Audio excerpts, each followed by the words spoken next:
Oh, hi guys, and welcome to number 4. Anybody who's finding this from Trade Me, this is number 4 of the knives ready now, and so I'll crack on. And the first one I have here is what I call the Alpine Hunter. Now this actually, as simple as it is, this has actually been, I've sold more of these in the last year than any other of my models. This was originally designed in conjunction with a couple of friends of mine who would go down south and hunted in the Alps with me sometimes when they let me along. And the remit was a lightweight knife that would basically do any sort of like animal prep work, but also be handy around camp. It needed to be fixed blade and, like I say, lightweight, so nothing fancy or anything else. So basically, we have, this is a 2.5mm veg tan sheath, whereas I normally use the 3.5. So that you can actually feel the difference in the sheath. Now I also, because what I was told was they weren't particularly after a belt knife, because they never carry it in the belt, or it lives in the pack or the bum bag. You know, so that it's always handy there. I cut more weight by not having the loop, but it does have the little tabs in case somebody wants to put it on a belt or a bit of cord over the neck or whatever. But even saying that, again, all the leather work is done by myself, or finished by myself. It's done to exactly the same standard as all my other sheaths. Now the knife itself, this particular one, has stabilised cowrie scales. So quite a nice little bit of grain. Don't often get a lot of grain in the cowrie. When you do get a bit of the grain, a bit of the spalting, the stabilising really helps to strengthen it a bit. There's simple brass pins and tube, 1mm G10 liners. I can't help myself. I just like putting liners on things. I just think they look nicer. However, this is a 2mm stock, so it's a light knife with a 30-degree Scandi bevel.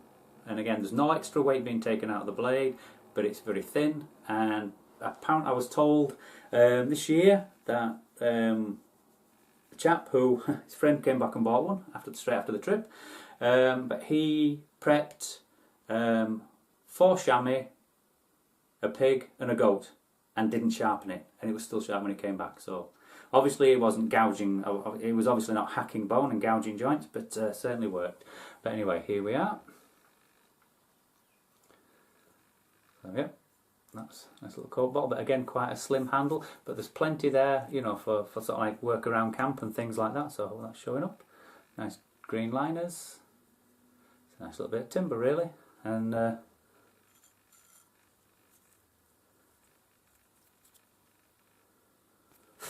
like I say, it does have my unique heat treatment process, so it's not only razor sharp, holds its edge, it's relatively easy to sharpen. So that's the Alpine Hunter.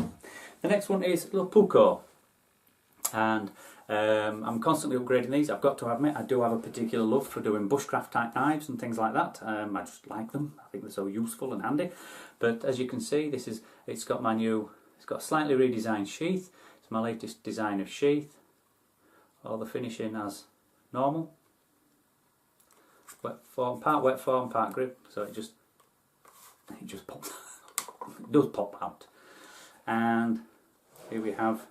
Now then, I'll just check. What was it? I think, what is this? What's it?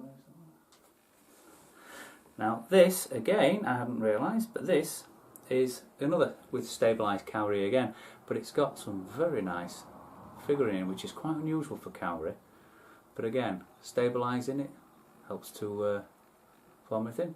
Now we've got red liners, brass pins and tube, rather nice coat bottle shape. Nearly forgot to mention that although this is actually a 3mm stock, it actually has a tapered tang. So as you can see, it's from 3mm to just over 1mm at the back, so just adds a nice little bit of a feature and lovely little bit of balance going on there. 26-degree Scandi bevel. Hopefully you can see nice even plunge lines, getting a lot better, and nice even, cut myself, nice even tip. And again, it just pops hairs, absolutely pops hairs. I love Scandi grains. So yep, so that's that particular model. Lovely, perfect size, perfect. Well, they say it's a perfect little small game bird and trout knife, small camp work, carving, whittling. Awesome. I think you'd be very happy with that. Oh, in she goes. So with that, I will sign off. And thank you for looking. Hope you like what you see. And catch you on the flip side, guys.